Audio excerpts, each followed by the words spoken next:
Now, from Wichita's most listened to sports radio, 97.5 and 1240 KFH. This is Sports Daily with Jacob Albrecht and Tommy Kester.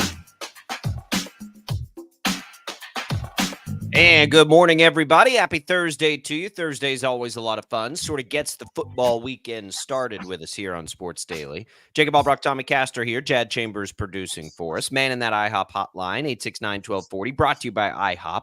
Celebrate the weekdays with new IHOP House Faves. All your favorites for just $6 Monday through Friday. Glad to be here with you. We'll have a couple guests in today. Our betting insider, PJ Glasser, will join the program in just about 30 minutes from now. We'll also have in our K-State insider. We talked the KU half of it with Shreyas Laddha yesterday. Today, we go to Tim Fitzgerald. Go powercat.com. He'll help us look ahead for the Wildcats' big Sunflower Showdown this weekend. A Thursday night football game that I'm actually pretty excited about. I think this one will be a lot of fun. So we'll get with PJ on that, see about our bets. Looking forward to it. Tommy, good morning. How are you? Happy Thursday. Good to see you today. Good to be here. And I'm getting really excited for the Sunflower Showdown this weekend. I feel like earlier this week, obviously dominated by the NFL, and then, of course, the DeAndre Hopkins news yesterday, all of that. Kind of feel like today I can focus in on getting ready for the Sunflower Showdown. It's a big matchup, obviously. It always is. But with the way that things have, gone over the last week or so with both programs, man, I'm probably more excited about the Sunflower Showdown than I have been in some time. Yeah, it's not quite where we thought we'd be with it, right? At the start of the year, but I do think it's back to a point where if you're a K-State fan, you can have concern, and if you're a KU fan, you feel like you can go get one. It's going to be tough. K-State at home has been really, really, really, really good under Chris Klieman. So we'll get Fitz's take on it, see how much he has concern now versus maybe where we would have been a month or so ago.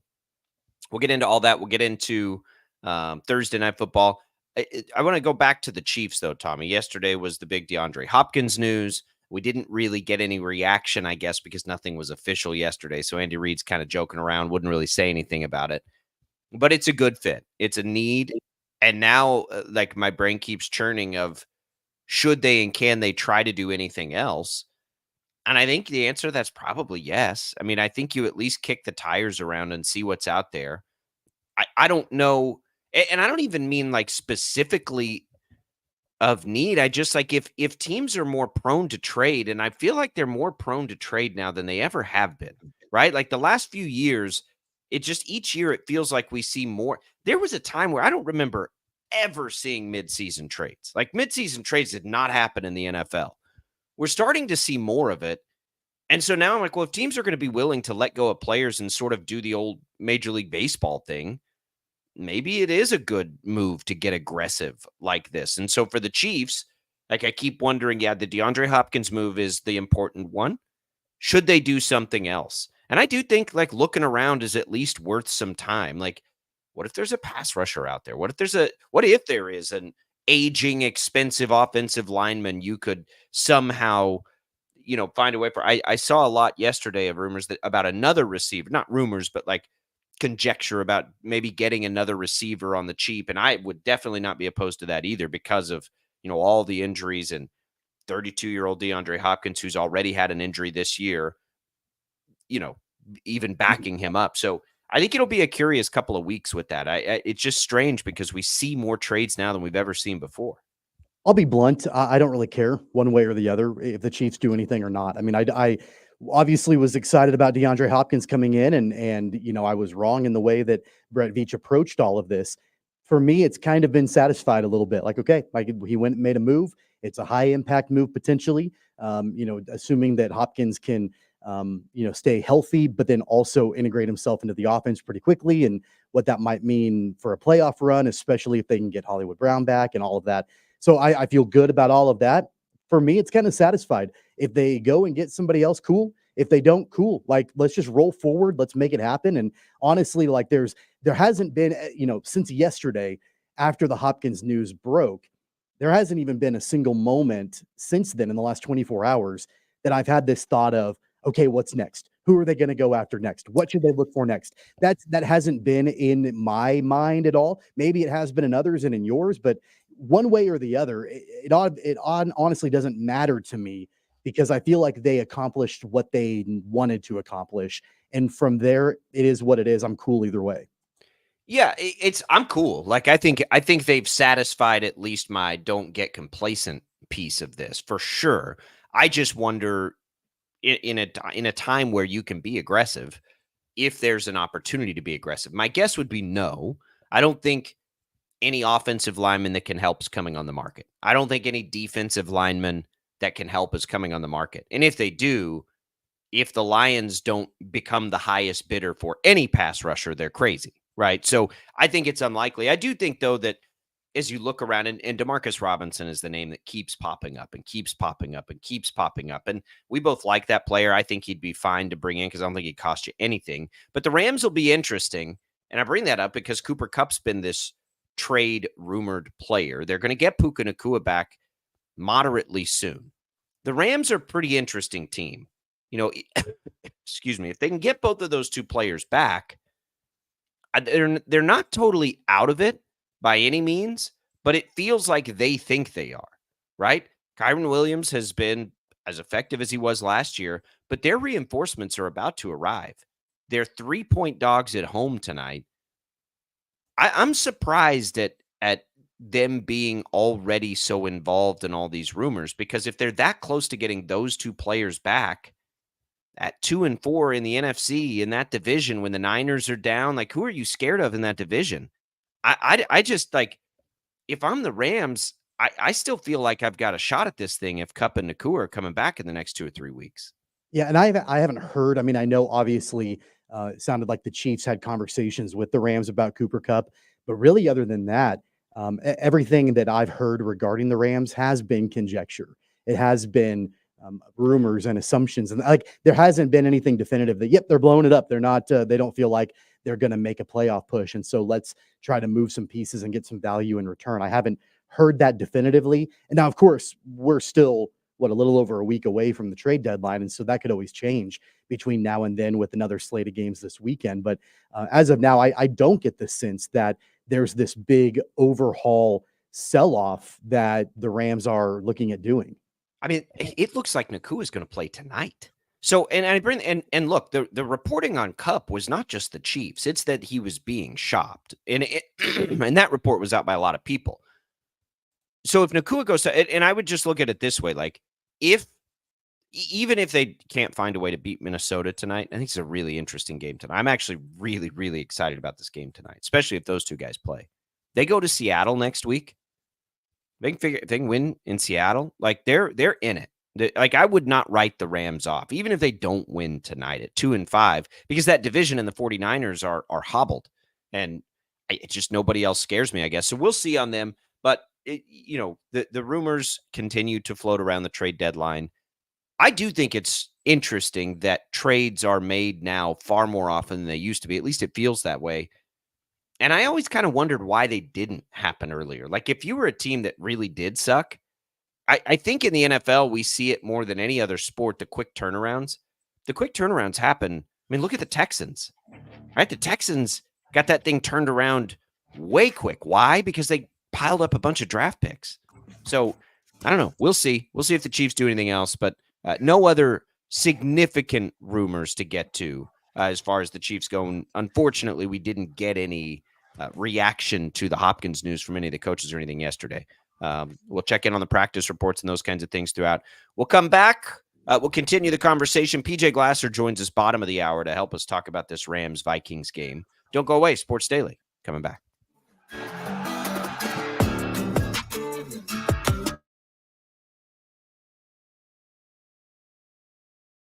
A mourning widow sells her husband's car trying to move on, but the checks came back in his name. How do they expect him to cash this check? Looking for answers, fact finder Brandon Stitt went to the Department of Revenue.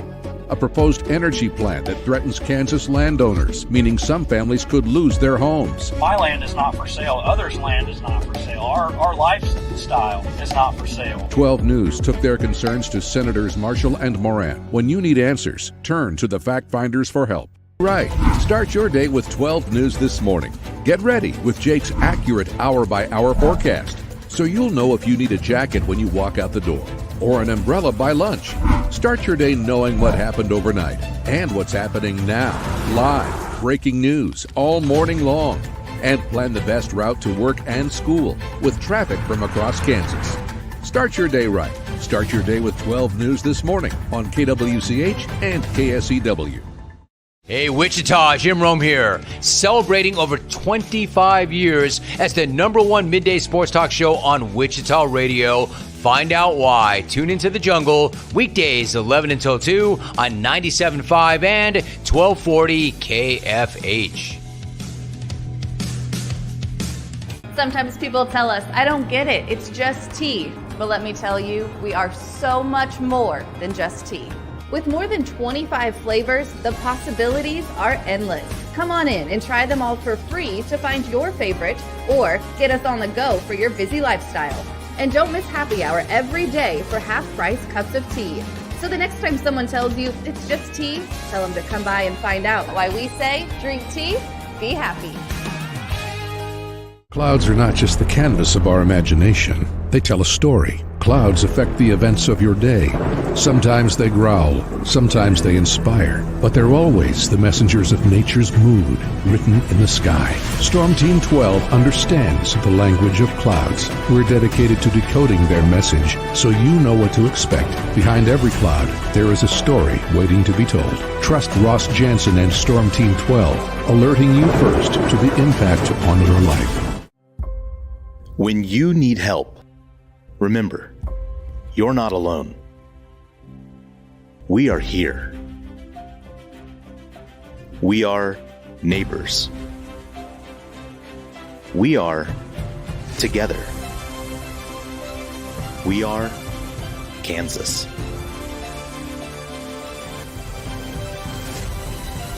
We are 12 News. They say it takes a village. Come together and support local businesses in our neighborhoods. When you contribute to local shops, more money goes back into the economy. Shopping local makes our state stronger. So give back to the communities you love and watch our businesses and communities thrive. Shop local and be Kansas proud. At 12 News, we know you're busy, which is why we're here whenever you need us. Anytime, any screen. With live breaking news. Critically hurt after an apartment. Storm Team 12 forecast. Snowing for many miles. And the stories you don't want to miss. The scene's still very active. Just search KWCH 12 News wherever you stream and catch up on the latest news of the day. All for free and on your schedule, hopefully making your day a little bit easier. And did I mention the Storm Team 12 forecast? 12 News whenever you want. Sometimes people tell us, I don't get it, it's just tea. But let me tell you, we are so much more than just tea. With more than 25 flavors, the possibilities are endless. Come on in and try them all for free to find your favorite or get us on the go for your busy lifestyle. And don't miss happy hour every day for half-price cups of tea. So the next time someone tells you it's just tea, tell them to come by and find out why we say drink tea, be happy. Determining fact from fiction. That's our full-time job. You need to have someone give you the whole story from every side. To help you when no one else is listening. You need someone to put you first. That's what we do. We bring you the facts first. When you need it. Wherever you are. 12 News. Facts first.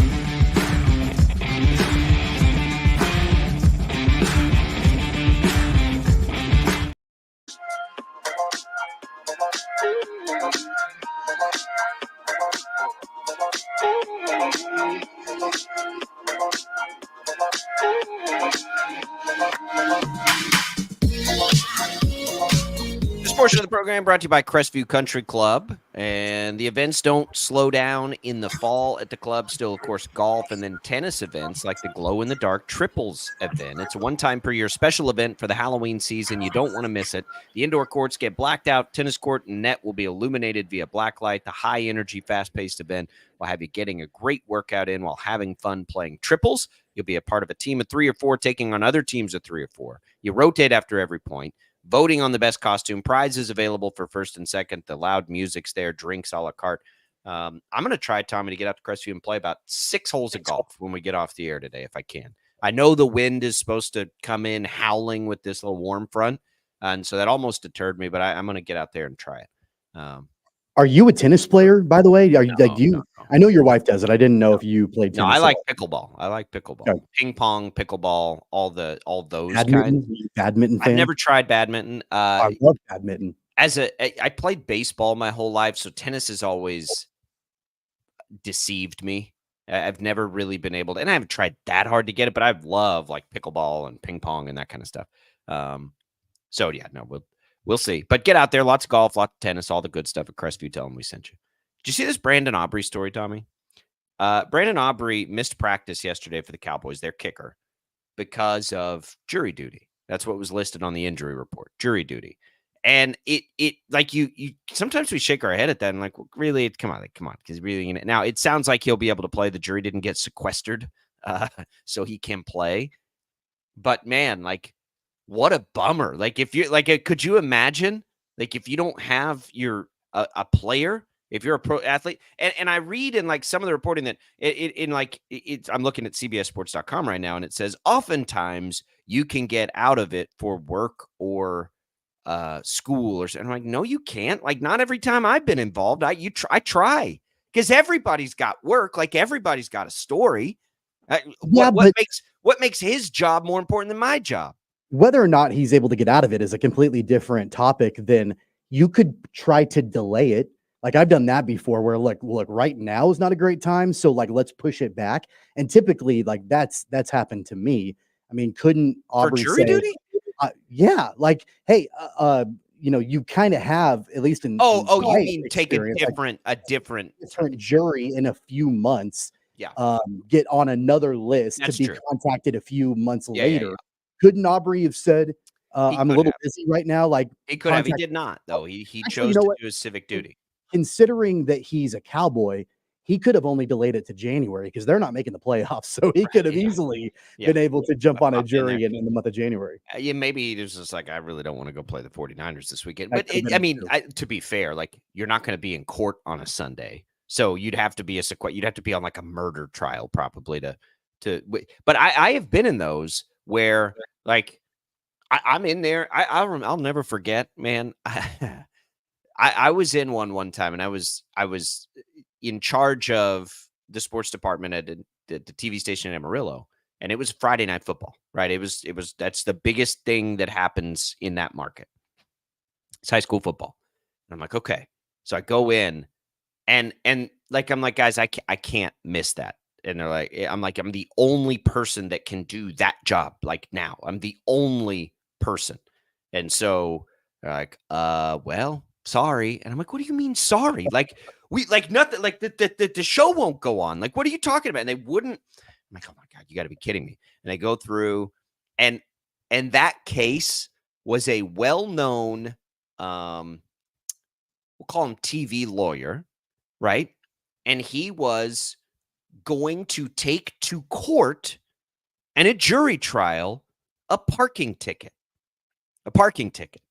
And so, and I went to high school with his son or something. So eventually, like, as they go through their questioning, they don't typically like TV people, so you can get out of it. They're going through their questioning, and they're like, does anybody know who the attorney? And of course, everybody raises their hand because he's on every other commercial and billboard and everything else. And then eventually it's like, does anybody think this is absolutely ridiculous that we would be wasting all your time? And I'm like, yes, like this is a waste of my time. And so they booted me pretty quick. I have you been through the entire process before? Yeah, I have one time, and it was here in Wichita. It was Did you make it to trial? I didn't make it to trial. It was a murder trial. And I just so happened to be in the pool or whatever, went through that process. And, like, I think most people, there are a lot of people that out there that when they walk in, they are scheming, like trying to find a way to get out of it. Sure. Yeah. But I was young. I was probably 23 or 24. And, it's a little intimidating when you're that young and you're going in through that process. And, whatever. And I was working in the radio business at that point, but I was young in my career, and I was on the air and all of that. And we got through the questioning of the different jurors or whatever. And they asked me what I did for a living. And I told them, well, I'm a DJ on a radio station here in Wichita. And I remember one of the, I think it was the defense attorney said, do you think you would be able to refrain from talking about this case on your radio show? And the light bulb went off in my head, and I'm like, I would do my best, but I can't promise. Yeah. Because I've got to talk about my life, and that's a really important thing that we do in this business. And I was very quickly removed from the jury pool. I made it. So it also here, it was going to be a bad one. Like the person on trial had done some bad things, or was accused of doing some bad things. And I made it through to the courtroom. Like I made it through the first wave, and I'm like, God, that never happens. Cause I don't know why I've been picked for those things a bunch. And usually when people like works in TV, no, but I make it through that first wave. So like I'm in the courtroom. I don't remember if I was an alternate or like I was down to the end. And so like we're in the jury box being questioned by the attorney, like we're on trial.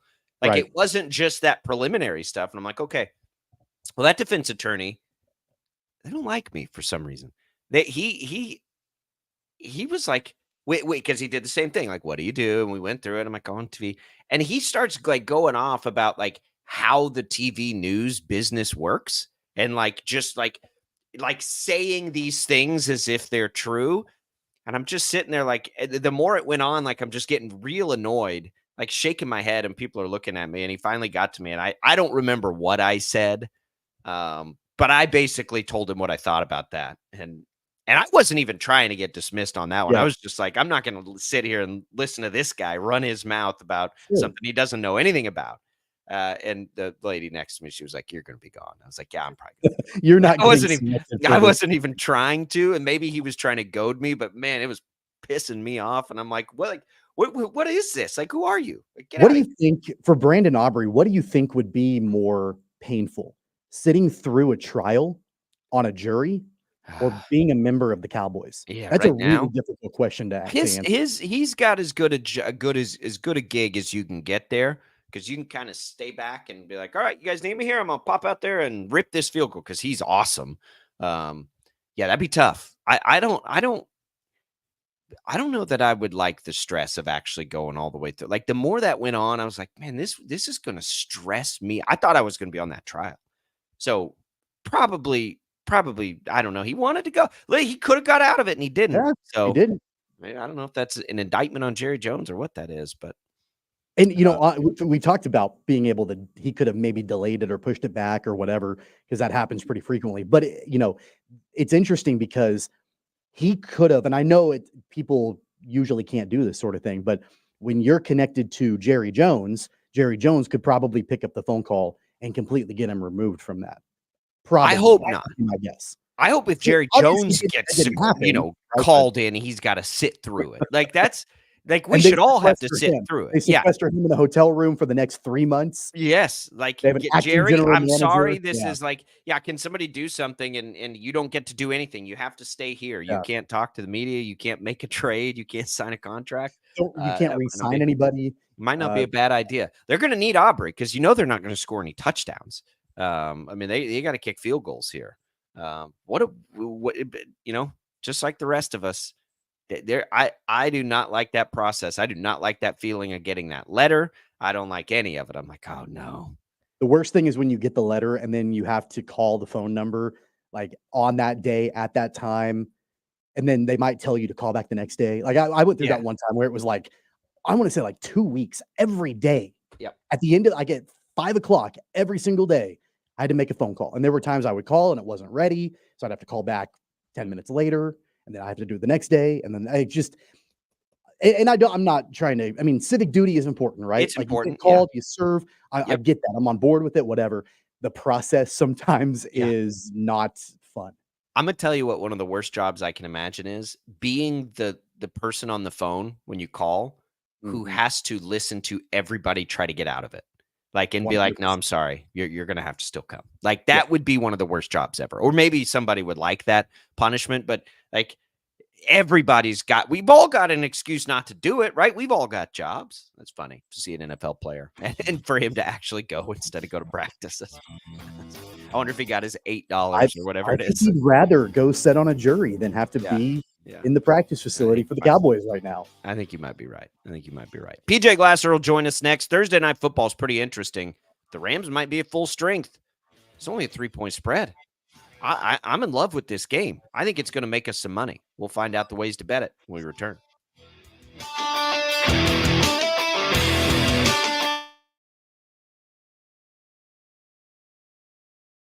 A mourning widow sells her husband's car trying to move on, but the checks came back in his name. How do they expect him to cash this check? Looking for answers, fact finder Brandon Stitt went to the Department of Revenue. A proposed energy plan that threatens Kansas landowners, meaning some families could lose their homes. My land is not for sale. Others' land is not for sale. Our lifestyle is not for sale. 12 News took their concerns to Senators Marshall and Moran. When you need answers, turn to the fact finders for help. Right. Start your day with 12 News this morning.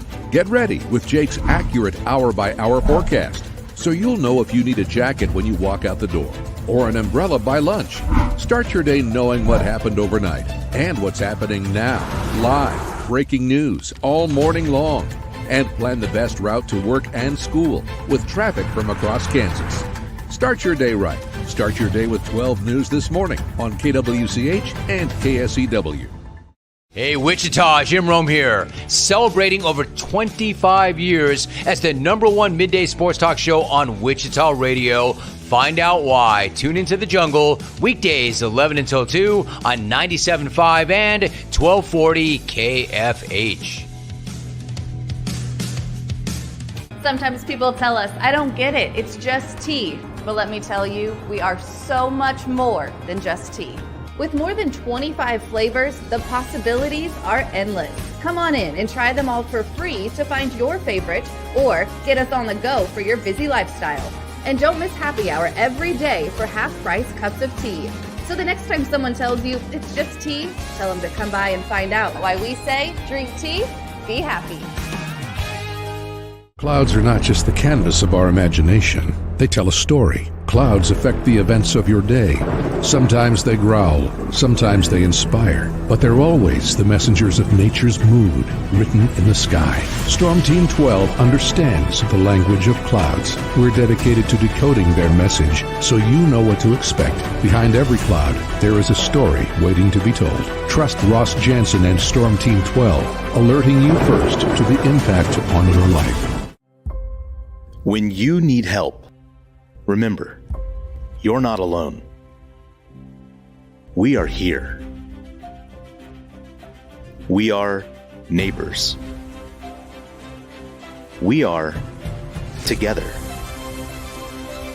We are Kansas.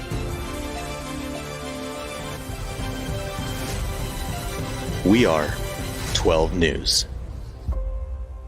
They say it takes a village. Come together and support local businesses in our neighborhoods. When you contribute to local shops, more money goes back into the economy. Shopping local makes our state stronger. So give back to the communities you love and watch our businesses and communities thrive. Shop local and be Kansas proud. At 12 News, we know you're busy, which is why we're here whenever you need us. Anytime, any screen. With live breaking news. Critically hurt after an apartment. Storm Team 12 forecast. Snowing for many miles. And the stories you don't want to miss. The scene's still very active. Just search KWCH 12 News wherever you stream and catch up on the latest news of the day. All for free and on your schedule, hopefully making your day a little bit easier. And did I mention the Storm Team 12 forecast? 12 News whenever you want. Sometimes people tell us, I don't get it, it's just tea. But let me tell you, we are so much more than just tea. With more than 25 flavors, the possibilities are endless. Come on in and try them all for free to find your favorite or get us on the go for your busy lifestyle. And don't miss happy hour every day for half-price cups of tea. So the next time someone tells you it's just tea, tell them to come by and find out why we say drink tea, be happy. Determining fact from fiction. That's our full-time job. You need to have someone give you the whole story from every side. To help you when no one else is listening. You need someone to put you first. That's what we do. We bring you the facts first. When you need it. Wherever you are. 12 News. Facts first.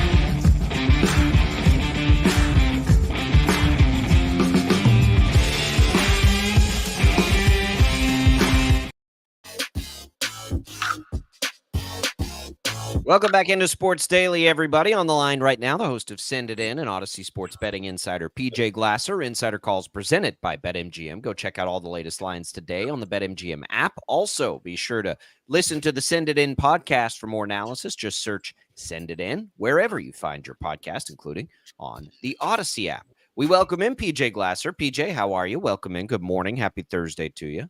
Yeah, you guys as well. Good morning to you. How you doing? Good. I'm excited about this game tonight. Looks like Puka Nacua might go. Cooper Kupp's going to go. Like, we get the Rams at full strength. It's a tight spread. Two good offenses, we think. This feels like a game we might be able to make a little money tonight. It does. Yeah, guys, in the betting space, we call this the pros versus Joes type game, right? And we know the last 2 weeks that all the Joes, all the public betting has been doing incredibly well. A ton of favorites have been winning. All the popular sides have been winning. And once again, they're hammering the Vikings. A game they very easily could have won against the Lions last week, could be undefeated, only laying a short number against this Rams team that they're getting a lot of good news out of the injury report. Cooper Kupp is going to be back tonight, and it's looking like there's a chance that they could get Puka back as well. So obviously, if the Rams have their top two receivers, it changes a lot about their offense. But a lot of the public is betting Minnesota and this Flores defense against that banged up Rams offensive line. But the way that you can attack them, and I think Detroit gave you the blueprint for that last week, is running the football. Kyren Williams has been awesome this season for the Rams, and we know Sean McVay wants to run the football. So right now, a lot of the smart bettors, a lot of the professional money, guys, is coming in on the Rams right now. And I like the Rams as well at +3. Wouldn't even stun me if once we get the news that Puka is back, if this line maybe even drops to 2.5. So I like LA. I like them +3. I'd take a shot on the money line as well. I think they bounce back. Sean McVay, since he's entered the league, has been one of the best coaches in the NFL off a short rest. So obviously a shortened week on a Thursday. I like the Rams tonight, guys. Would there be any hesitation, PJ, in your mind with the fact that if they do get Puka back and then, of course, Cooper Kupp playing, that it might take a minute for that offense to click on all cylinders? Or do you think it's full steam ahead for what Sean McVay and Matthew Stafford want to do? It's a good question. I think just because of the way that offense is built, Tommy, and they don't really look to maybe like force feed a guy necessarily. It's just kind of like who's open, and it's kind of just the flow of the offense that I think they'll be okay. Kupp, obviously, over the last couple of years has suffered his fair share of injuries, so he's used to coming back and making an impact that way. And Puka, I just, think he's one of the best receivers when he's healthy. So I think he'll be fine. And again, it helps the Rams that they do have a good running game and that Kyren is so good that I think that's going to really attract the attention of Minnesota tonight and allow, Kupp and Puka to kind of ease into this game a little bit. So I like the Rams with or without Puka, but certainly if he plays, even better for LA. For sanity's sake, PJ, I really want you to tell me that you like the over. It's 48. The Rams don't hit that very often, but we know these are capable of being two big offenses. In the interest of our, same game parlays and stupid bets, could you tell us that this is got a chance to go over and we're going to have lots of numbers pile up here? Certainly has a chance. I'm personally not touching the total with these Thursday games. It's so tough. I mean, last week that Saints Broncos game went over. It had no business of going over, but New Orleans just kept turning the ball over that the Saints were scoring. We obviously had that Bucks Falcons game a couple weeks ago that was a shootout. Generally, these Thursday night games tend to be like a little sloppy, a little ugly, and low scoring. So when you see a high total like this, a 48, it does concern me. Both teams are so well coached, though. Both teams have quarterbacks that are playing good football. And now with the receivers coming back for the Rams, I mean, both are going to be pretty close to full strength at the skill position. So I think you can make a case for either. It's not an official play for me, but I do think, Jacob, that people that want to play their short game parlays tonight, look at anytime touchdown scores, bet the overs on, rushing yards, receiving yards, all that. I think this is a good game to do it. Let's talk about the Chiefs a little bit, PJ. It's interesting because it's a Kansas City team that has covered the number in all but one of their games this season. Of course, they were underdogs last week in San Francisco. They won the game outright, obviously. But it's wild in the way that they've been doing it, considering that, Patrick Mahomes hasn't had his best statistical season by any stretch. But then they go out and they add DeAndre Hopkins yesterday and bring him in. It looks like they're going to try to have him ready to go for the game this weekend in Vegas. They're taking on a Raiders team that doesn't have Devontae Adams anymore. The Chiefs right now are 10-point favorites on the road in Vegas. I mean, double digits like that, that's scary to me, even though the Chiefs have covered the number in all but one game. Yeah, I mean, as you guys know, it feels like when these two teams play, it feels like the road team plays better in this matchup, right? It feels like when we're in Vegas, the Chiefs play better, and it feels like when we're at Arrowhead, the Raiders usually play them really tough. Last year on Christmas, they upset them. The year before on Monday Night Football, they lost by a point. When Gruden was the coach there, I remember Derek Carr and the Raiders going in there and beating them outright. So feels like when the Raiders are in Arrowhead, they tend to play Kansas City pretty tough. But whenever you get the Chiefs on the road in Vegas, it feels like they tend to play pretty well in these kind of matchups. The Raiders are just such a mess on offense right now. Obviously trading away Adams. Minshew's back at quarterback for them. They just can't score points. Antonio Pierce, I mean, a lot of us figured he probably wasn't going to be a very good NFL head coach. I think he's confirmed that a little bit. So look, it is the NFL. Any given Sunday, the Raiders did beat the Ravens earlier on in the season, so they certainly can keep this game close. It is a divisional game. As you guys know, though, I mean, Mahomes is one of the greatest quarterbacks we've ever seen in divisional road games. So he's really good at Denver, at LA, at Las Vegas. This number was at 10. It's now down to 9.5.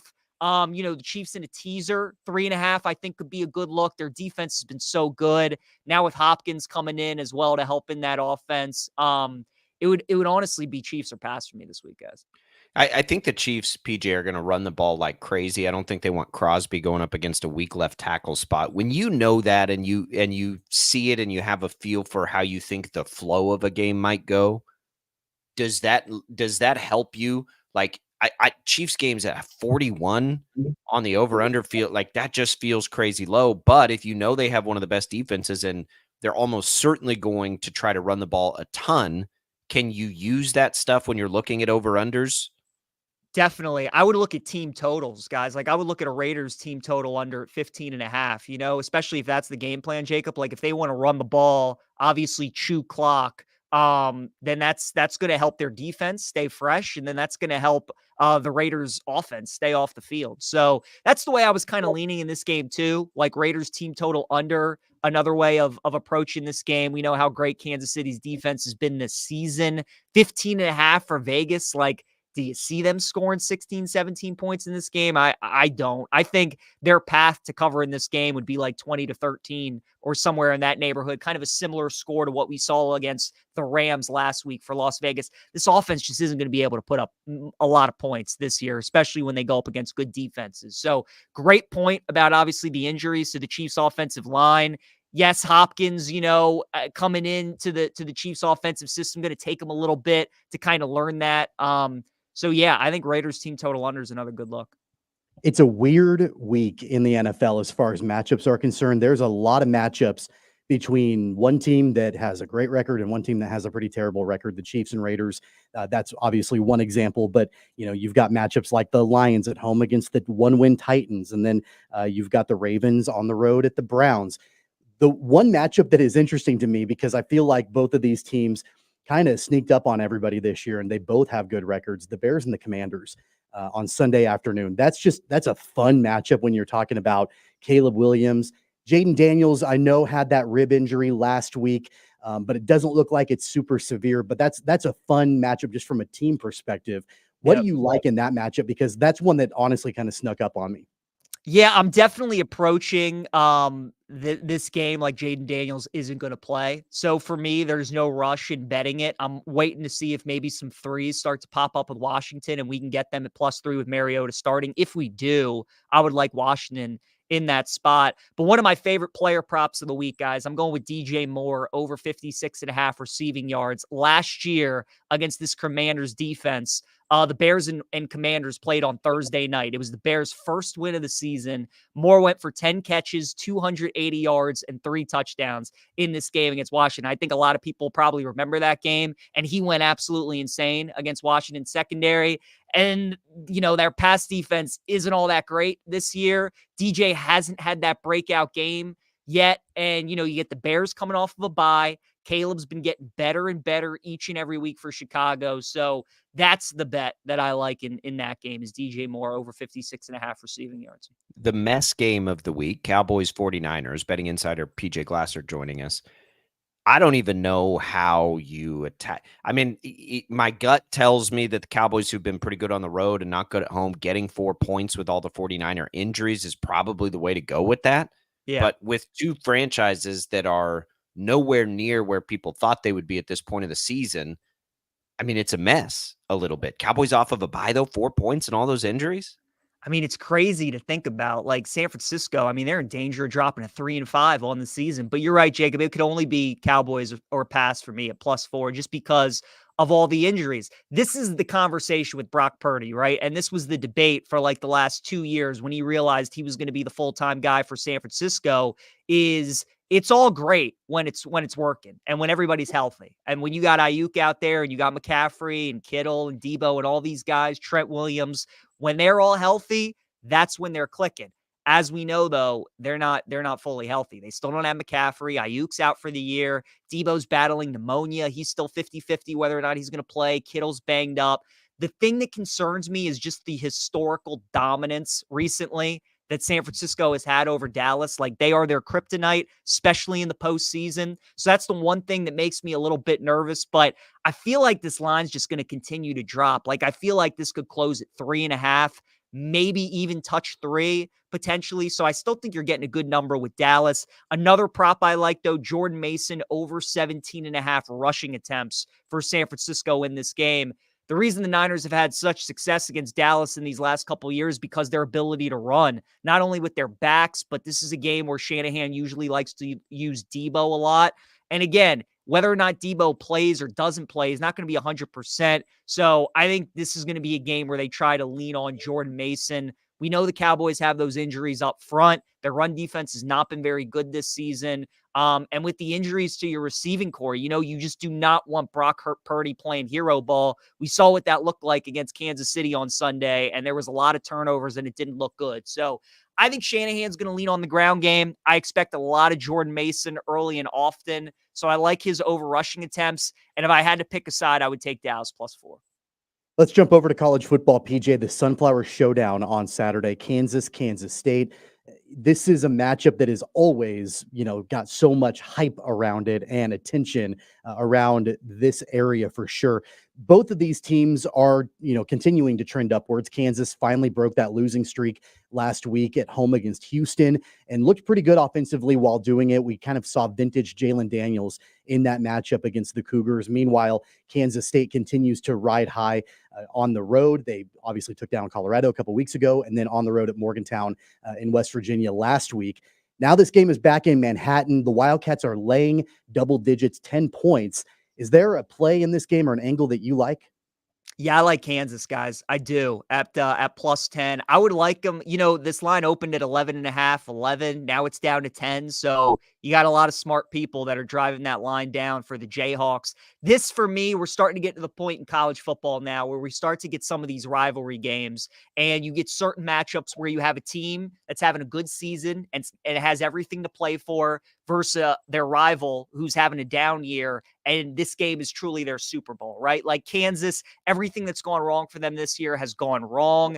The one way maybe they can salvage their season and a positive that they can bring out of this, obviously, is beating their in-state rival in Kansas State. So I like when you get these matchups in a Kansas team who Leipold is going to just unload the playbook this game, right? And they're going to treat this as their Super Bowl, trick plays, do everything they possibly can to win this game. Kansas State's coming off 2 really impressive road wins at night, right? Colorado, West Virginia. Now you come home, you're double-digit favorites going up against a Jayhawk team at the beginning of the year you thought was going to be a massive game. Now it turns out they've been one of the worst teams in the Big 12. So I think it's a tough game for Kansas State. And I like these rivalry games when we get a team in Kansas that has the capability of hanging tough with Kansas State. And I think they will. So I like the Jayhawks plus the points, guys. You get two sides of it almost, Pete, because we know that Kansas has lost so many close games late.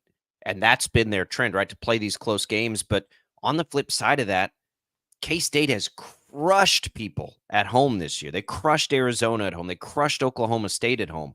That's where I have a hard time with it. Like, which one of those trends pushes through, that KU plays close games or that K-State dominates at home? I love the over. 55.5 seems too low to me. Both of these defenses are gettable. And they are, and certainly the way that Kansas State's offense has looked the last couple weeks, I think they'll be able to move the ball. Kansas, I think, could be able to put up some points as well. I do think the over is a good look. I think Kansas is going to play really well. I really do. I think you mentioned that they've played people tough. Kansas State has been really good at home, but just think it's a different, not all home games are created equally. Obviously, you could be coming off of a tough win or a tough stretch or be bouncing back after a loss, whatever it may be. Kansas State coming off those 2 tough road games against Colorado and West Virginia, little concerned for them in this game against Kansas. And again, because of that, maybe their defense is, not as sharp as it was against West Virginia last week. So yeah, give me the Jayhawks. I like them plus the 10. Coming off of last week, PJ, when it was just a loaded slate of college football matchups, not quite as high profile this week. And probably the biggest top 25 matchup is, of course, LSU on the road at College Station taking on Texas A&M. Are there other matchups this weekend in college football that you like? Love Texas, guys. I think they're going to absolutely stomp Vanderbilt. I love Georgia, as you know, last week. It's just like, it was one of those spots. It's like when we were talking about with the Chiefs. I mean, if they're going to give us the Chiefs as dogs, we're going to take the Chiefs. If they're going to give me Georgia as a dog, I'm going to take Georgia as a dog. So it didn't matter that it was Texas. Anybody in that spot was going to struggle against Georgia. Like, Georgia was always going to play well in that game. And this is what a lot of people struggle with in sports betting, is when you think one thing about a team and then you watch them play a game or a week goes by and it completely changes your perception about what you thought. Everybody thought Texas was the unquestioned number 1 team in the country. They thought their offense, their defense, they were completely loaded. And now, after Georgia made them look human, and with Vanderbilt's track record this year as an underdog, people are very concerned to lay 18.5 points with Texas, even though Vandy's been unbelievable as a dog this year. Like, you need some context in some of the spots that they've been dogs in those games. They opened up the year against Virginia Tech, who had a ton of expectations in the ACC, lost that game. They played Missouri right before their bye week when Missouri had some big games upcoming, got them in a good spot. Obviously played Alabama the week directly after that big win against Georgia. So now Vandy's got to get Texas off of a loss. And this is the kind of team that Texas has been dominating all season. So Vandy's ranked. They're having an incredible year. They've been great as a dog, which I think is why a lot of people are going to like them. I am not one of them. I think this is a get-right game for the Longhorns. All the people out there that like Texas against Georgia is the reason why you should like them this week against Vandy. I think they're going to roll. I like it. PJ, we appreciate it. We're going to follow your work all week long and talk again next week. Let's enjoy a competitive, high-scoring Thursday night football game tonight. Absolutely. Always good talking to you guys. Have a good week. There goes PJ Glasser, the host of Send It In, Odyssey Sports betting insider for us. Insider calls presented by BetMGM. Go check out all the latest lines today on the BetMGM app. You in on this game tonight, Tommy? I'm like, there's just a lot of star power in it, and I love that. I'm good with it. I mean, the Vikings are for real, even with Sam Darnold as the quarterback, right? I mean, like they very nearly knocked off the Lions last week, and that was such a fun game between two of the best teams in the entire NFL. The Rams have been sort of just kind of hanging out behind the scenes for quite a while now, and it's just that's dangerous. Like, that's dangerous territory. I know that they've had injuries and all of that, but man, Kyren Williams is just awesome. Like, he's probably, I mean, is he the best running back in the NFL? He's at least top 3. Well, no, Derrick Henry is right now, but he's probably number 1. But Kyren Williams is 2 or 3, I would say. And Saquon, he's up there though. He's in the top 3 for sure. 3-point and that's great. Dogs. I'm great. Kind of with PJ 3-point home dogs. Yeah. I'm probably just going to stay away from the spread, but man, I this is one of those where I want to bet the over just because I want it to be over so badly. Yeah. Like, I want all these star players to be balling out, and I'm really excited about this Thursday night game. We'll see. You know who I feel really happy for this matchup is Al Michaels. Like, he gets a matchup that's actually probably going to be fun instead of sitting through just stinkers week after week after week. I love that he lets us know too. That they're so terrible. I mean, the matchup last week, the Broncos and the Saints, like, he's right there with us. He's right there with the rest of us. Like, he didn't want to be there. So I feel happy for him. Yeah, it's painting the picture. That's what his job is. All right, when we come back, we'll get more into the Sunflower Showdown. We're going to look at the K-State side of things. Our K-State insider, Tim Fitzgerald, hops on with us when we return on Sports Daily.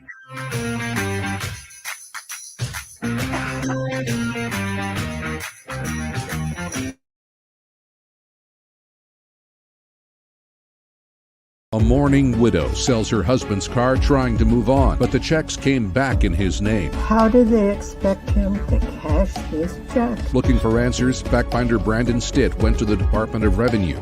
A proposed energy plant that threatens Kansas landowners, meaning some families could lose their homes. My land is not for sale. Others' land is not for sale. Our lifestyle is not for sale. 12 News took their concerns to Senators Marshall and Moran. When you need answers, turn to the fact finders for help. Right. Start your day with 12 News this morning. Get ready with Jake's accurate hour-by-hour forecast, so you'll know if you need a jacket when you walk out the door or an umbrella by lunch. Start your day knowing what happened overnight and what's happening now. Live, breaking news all morning long. And plan the best route to work and school with traffic from across Kansas. Start your day right. Start your day with 12 News this morning on KWCH and KSEW. Hey, Wichita, Jim Rome here, celebrating over 25 years as the #1 midday sports talk show on Wichita Radio. Find out why. Tune into the jungle, weekdays 11 until 2 on 97.5 and 1240 KFH. Sometimes people tell us, I don't get it, it's just tea. But let me tell you, we are so much more than just tea. With more than 25 flavors, the possibilities are endless. Come on in and try them all for free to find your favorite or get us on the go for your busy lifestyle. And don't miss happy hour every day for half-price cups of tea. So the next time someone tells you it's just tea, tell them to come by and find out why we say drink tea, be happy. Clouds are not just the canvas of our imagination. They tell a story. Clouds affect the events of your day. Sometimes they growl, sometimes they inspire, but they're always the messengers of nature's mood written in the sky. Storm Team 12 understands the language of clouds. We're dedicated to decoding their message so you know what to expect. Behind every cloud, there is a story waiting to be told. Trust Ross Jansen and Storm Team 12, alerting you first to the impact on your life. When you need help, remember, you're not alone. We are here. We are neighbors. We are together. We are Kansas.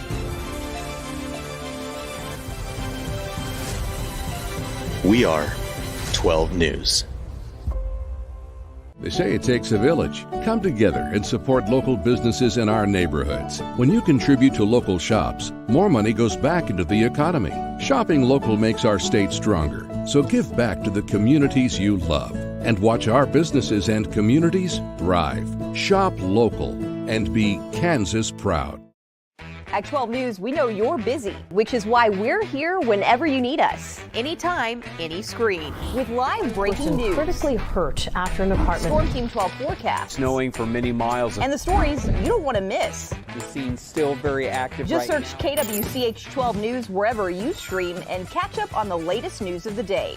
All for free and on your schedule, hopefully making your day a little bit easier. And did I mention the Storm Team 12 forecast? 12 News whenever you want. Sometimes people tell us, I don't get it, it's just tea. But let me tell you, we are so much more than just tea. With more than 25 flavors, the possibilities are endless. Come on in and try them all for free to find your favorite or get us on the go for your busy lifestyle. And don't miss happy hour every day for half-price cups of tea. So the next time someone tells you it's just tea, tell them to come by and find out why we say drink tea, be happy. Determining fact from fiction. That's our full-time job. You need to have someone give you the whole story from every side. To help you when no one else is listening. You need someone to put you first. That's what we do. We bring you the facts first. When you need it. Wherever you are. 12 News. Facts first.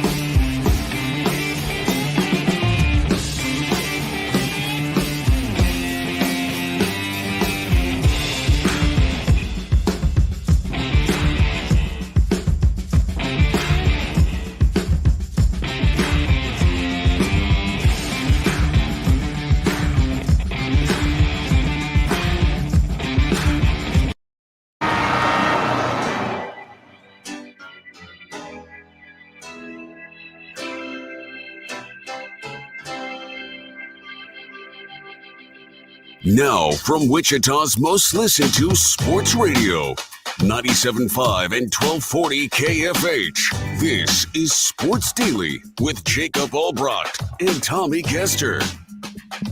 He's got all what you want to know and maybe some of what you don't want to know. Here's K-State insider Tim Fitzgerald. All right, and welcome back in, everybody. Hour number 2 kicks off with our K-State insider, GoPowerCat.com publisher Tim Fitzgerald, getting ready for the big one, Fitz. I don't know if this is the sentiment for K-State fans. I would assume you're kind of with us. Really glad this game looks like it's going to be fun and interesting and competitive and wild. Much different than it did maybe a month ago. Yeah. It looks like we're going to get a good one, I think, this weekend, the way KU's been playing the last couple weeks. I agree. I think KU might have found some solutions. Looks like Jalen Daniels is playing better. This is the same team we thought would compete for a Big 12 title, and there were reasons why, and they're wildly talented. I've just never seen a team go through exactly what they did in losing those close games. I mean, it wasn't a meteor falling from the sky. There was something going on that wasn't working for him, and Lance Leipold, being a pretty good coach, I think is figured it out and got him back on course. And this would be huge because they've got a rough patch coming down the home stretch if they want to get bowl eligible. And this would be a big step for them. But, you know, K-State always seems to rise to the occasion in this game, even last year when I thought KU was the better team on the field. You know what I was really impressed with the most, Fitz, when the Wildcats went to Morgantown last weekend was the way that they were able to utilize DJ Giddens, because West Virginia, I mean, they made it pretty clear, like they wanted to stop Giddens on the ground. That was something that they really wanted to do. But Avery Johnson, able to get him involved in the passing game, and Giddens was successful in doing so. That's something that, you know, again, the versatility and just everything that Giddens brings to the table. Now you've got, you know, multifaceted attack with this guy who is probably the best running back in the Big 12. I would imagine that's something that they want to continue to lean on. Yeah, look, DJ Giddens has been dominant. And if a defense wants to commit that many resources to stop him, Avery Johnson just proved he can make you pay maybe even a bigger price than you would have paid by letting DJ operate a little bit better. So that was a really positive sign for Kansas State. You can see Avery Johnson's growth taking place, that would not have been nearly as good looking earlier in the year. He would have been thrown maybe a pick or two and had some mistakes, but he was right on track with this, how he played in this game. And he delivered everything K-State needed to answer the thought that you can take away the run game and they're in big trouble. You're muted, Jacob. Excuse me. Yeah, I agree with that, Fitz. How much of that, though, do you think it was injury related? What are you hearing with Avery? Is he, if he does need to tuck it and run it this weekend, is that something he's able to do physically? Yeah, it is. And that's why they held him out of that last week. He went through as a starting quarterback and a dual threat quarterback at that, an entire game without being tackled. He was in a clean pocket most of the night or evaded the pressure, as we saw in a big fourth down play. He didn't take any hits. And I think that bought him another week of healing up from a very physical Colorado game. And from everything I'm hearing, he's good to go and fully involved in this game plan in terms of his skill set. As Kansas State gets ready for KU, Fitz, looking at what the Jayhawks were able to do a week ago against Houston, defensively, it was the Kobe Bryant show. And it's going to be a completely different situation from going and up against the two quarterbacks that Houston brought out versus Avery Johnson for sure. But for Kansas State offensively, is the game plan as simple as just take Kobe Bryant out of the equation? Like, don't throw to his side of the field, just completely avoid him? Or is that a little bit too simplistic? Yeah, I don't think that will impact anything they want to do. They went at Travis Hunter at Colorado when he was on the field. The thing is West Virginia attempted to do something that actually Kansas might be better equipped on the back end to do. West Virginia just didn't have the dudes in the back of their defense to cover as well as you need to if you want to try to take away the run game. Kansas might feel like they have the ability to do that with better personnel on the back end, but they also don't have the same personnel up front to stop the run that West Virginia had. That's been a strength of their defense. So, he's just unavoidable. The way K-State runs its offense, it's very fluid, and it puts a lot of burden on the quarterback to make the right reads and put the ball where it needs to go. I don't see them avoiding anyone, but may not be a bad idea with that dude. So tell me, Fitz, because Garrett Green being gone deceives me in what to look at K-State's defense as last week. I look at it and a team was finally able to run the ball on them because that's been what they've been trying to take away, but it was almost all Garrett Green. And then he goes down. So now that wasn't as big a test on the ground as they're going to see from Kansas with those two talented backs. Do you feel like K-State's going to make Jalen Daniels beat them? Or like they have to so many teams, like load up to stop the two running backs and make Jalen Daniels do it? Is that still the game plan? I'd imagine so. They'll pressure that line of scrimmage. I think Jalen Daniels as a runner is the concern now, as it is for KU and Avery Johnson, because the Garrett Green effect. They both had problems stopping that dude. And the only reason that K-State was able to stop him was he exposed himself to a big hit right before halftime, and it didn't work out. I mean, it was a great play by Austin Moore and just took him out of the game. But K-State's defense is very physical, and that is a risk you run when you run your quarterback or move your quarterback outside the pocket. So I think K-State's just going to have to play their typical defense, which is pressure the line of scrimmage and to the point of taking away the run game. But they've never had to put up so many resources there. They get exposed on the back end. But also they better spy Jalen Daniels. They better because he's getting back to his running game. And if he's doing that, then KU's offense has a lot more dimension to it. Going back to Avery, Fitz, one thing that Kansas defensively has really struggled with basically all season long is containing the quarterback. And, they've made, I think I made the joke a few weeks ago, they make every quarterback in the Big 12 look like Michael Vick, when they're out on the field, because they can just get ran all over. Do you anticipate Wildcats leaning into that and Avery utilizing his legs more in this game than maybe what we saw against West Virginia? Well, certainly more than West Virginia, but possibly more than we've seen this season if he's Really feeling like he's 100%. Yep. This is a big part of the issue with KU's defense is that quarterback run game. And this will easily be the most mobile quarterback they'll face this season. And I just think K-State's going to come out and try to run the ball quite a bit between Giddens and Dylan Edwards, who seems, prone to have a huge game right now. It just seems like the perfect window and matchup for him to break loose.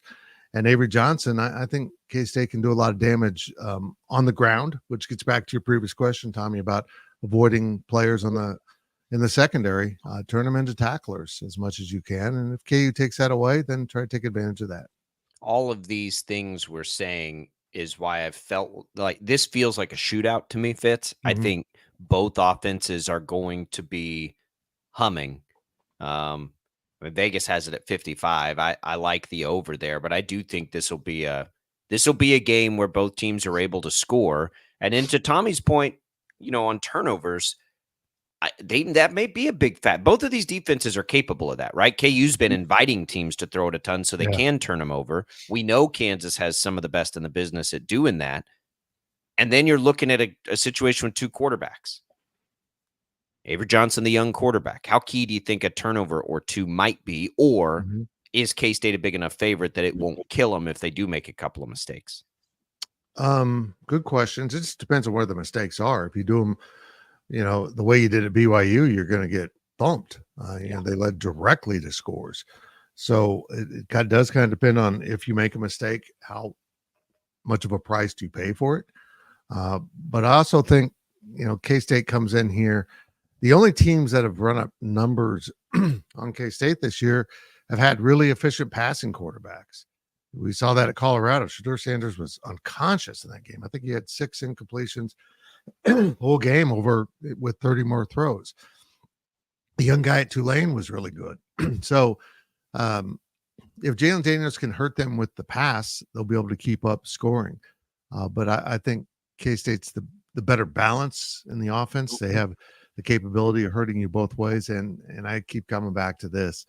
It's on K-State's home field, and that is an advantage in itself. We'll see how it plays out. KU certainly is capable of winning this game. They're capable of turning this into a shootout, but that's going to require the K-State defense maybe to do some things they haven't done this year.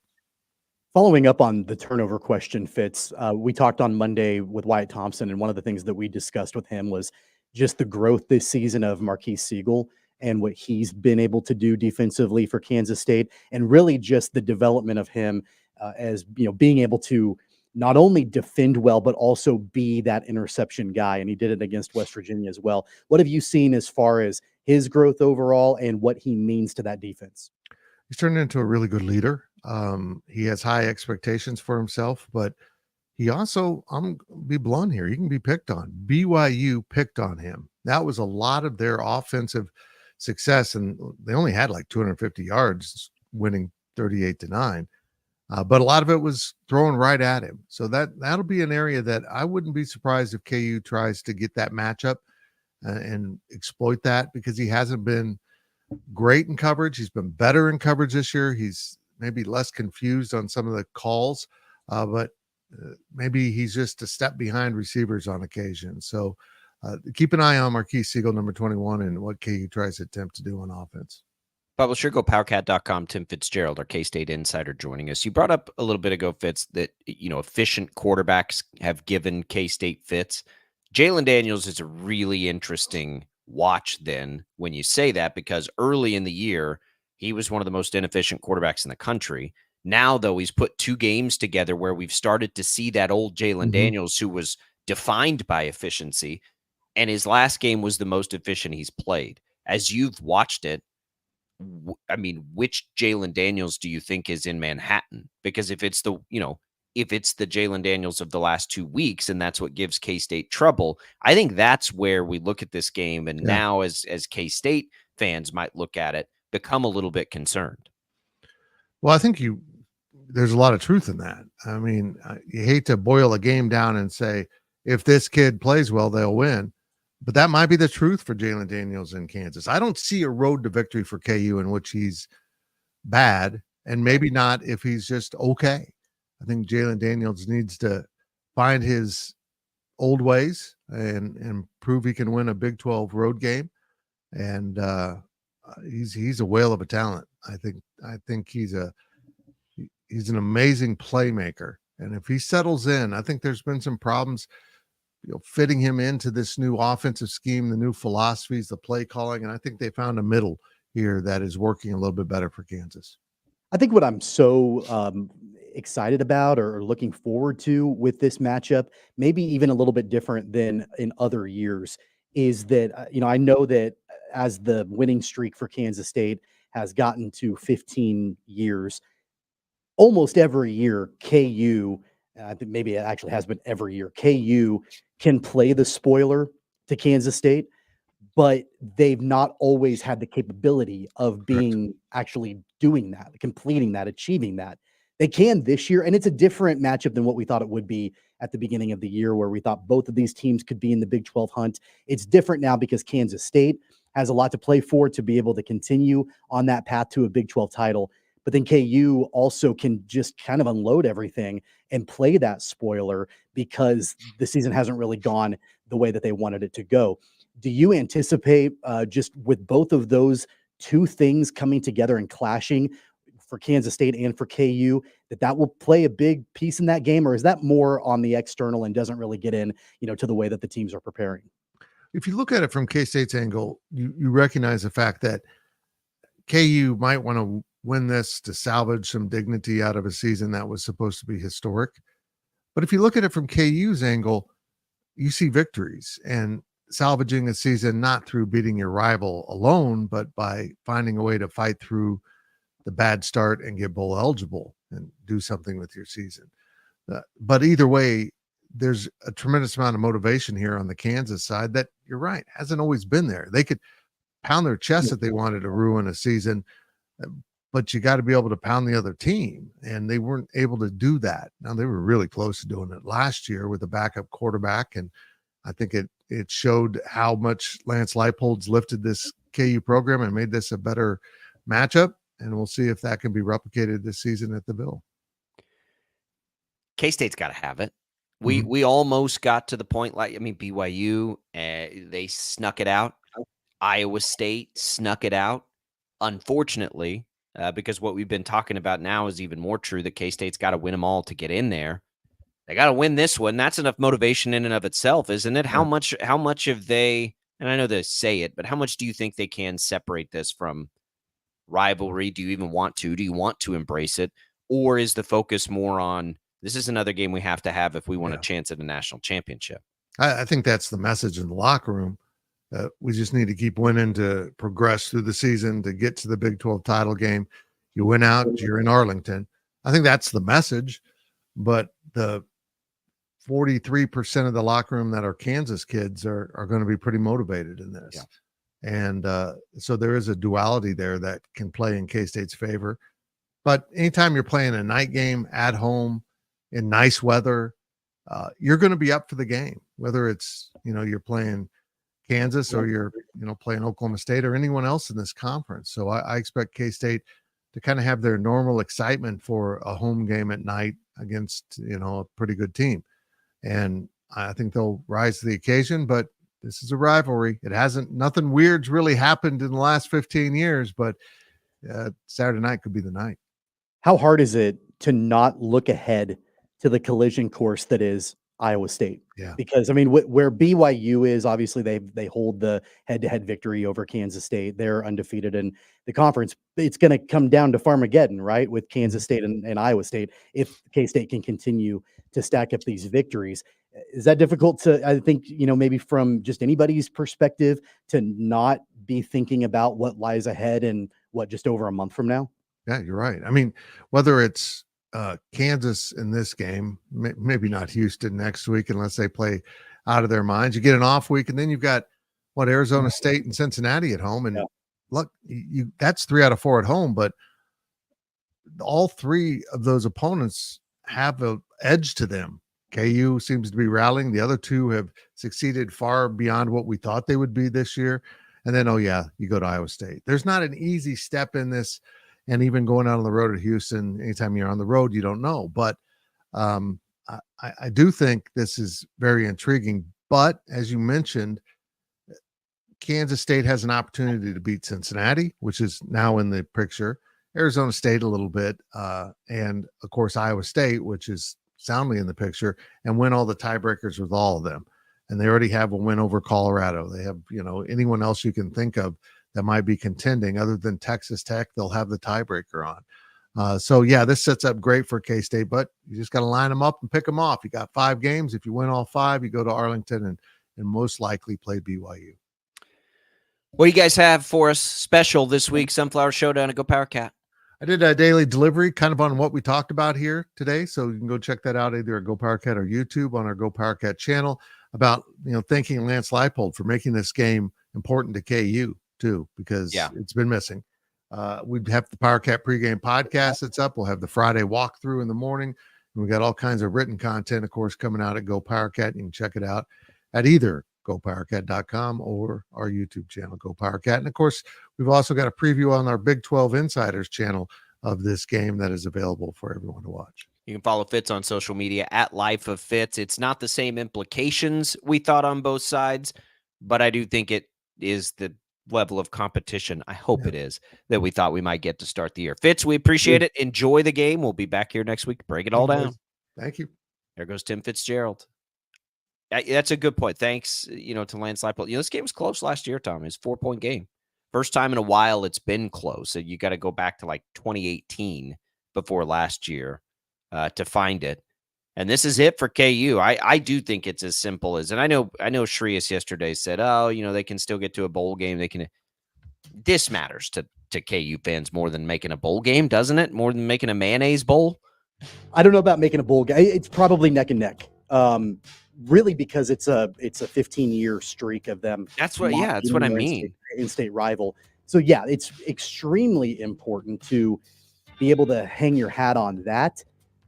But this program, at least in the Leipold era, has been judged by their ability to make bowl games. Let me ask you. They hadn't in so long. So let me ask it to you this that's way. Still extremely important too. Which of these outcomes would you prefer? Beating K-State and not making a bowl game, or losing to K-State and making a bowl game? For me personally, it would be losing to K-State and making a bowl game. You would prefer that?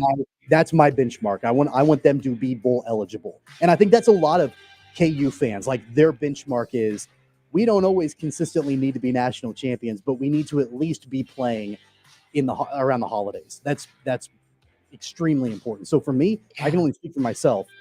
It's okay to lose. I mean, they've lost 15 years in a row, so it's fine with me if they lose a 16th year in a row, but still make a bowl game. Okay.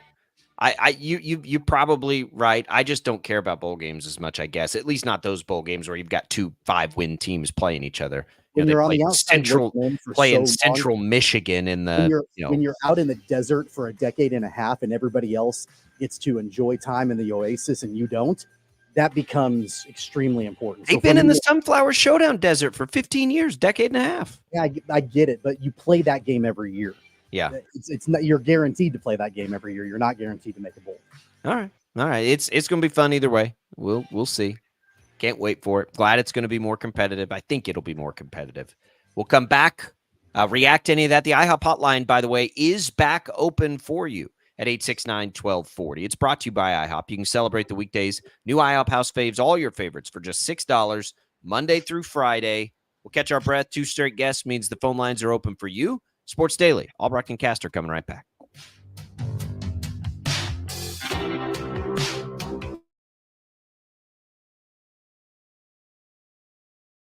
A mourning widow sells her husband's car trying to move on, but the checks came back in his name. How do they expect him to cash his check? Looking for answers, fact finder Brandon Stitt went to the Department of Revenue.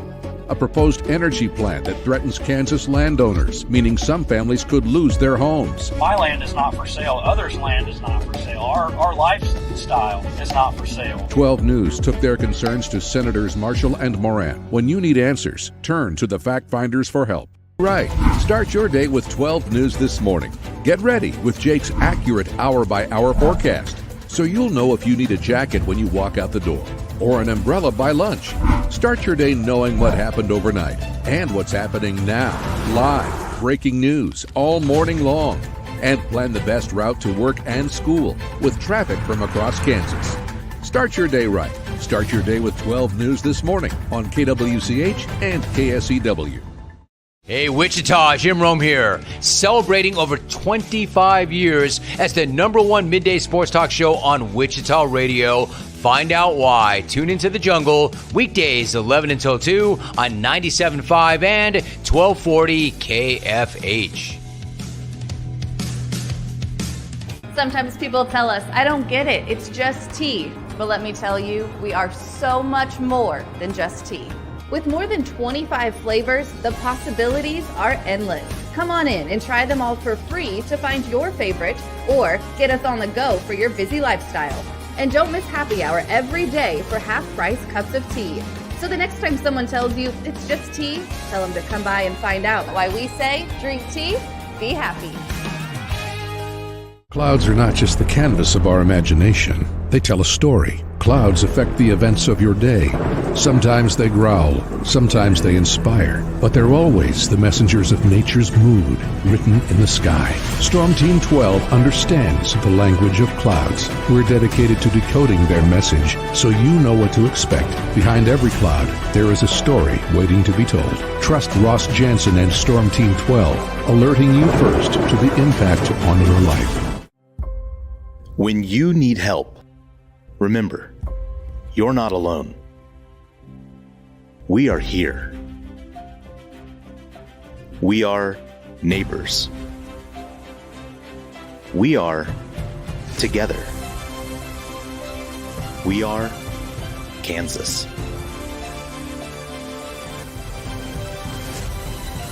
We are 12 News.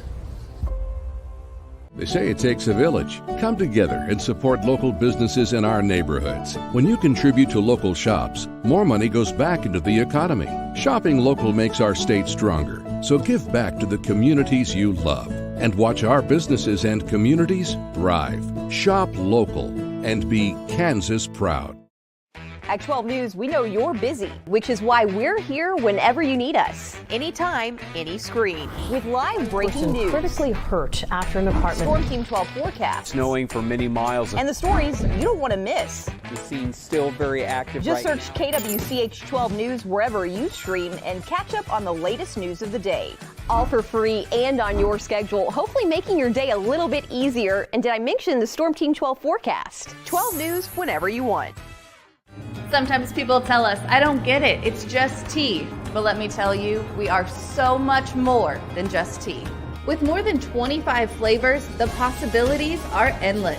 Come on in and try them all for free to find your favorite or get us on the go for your busy lifestyle. And don't miss happy hour every day for half-price cups of tea. So the next time someone tells you it's just tea, tell them to come by and find out why we say drink tea, be happy. Determining fact from fiction. That's our full-time job. You need to have someone give you the whole story from every side. To help you when no one else is listening. You need someone to put you first. That's what we do. We bring you the facts first. When you need it. Wherever you are. 12 News. Facts first.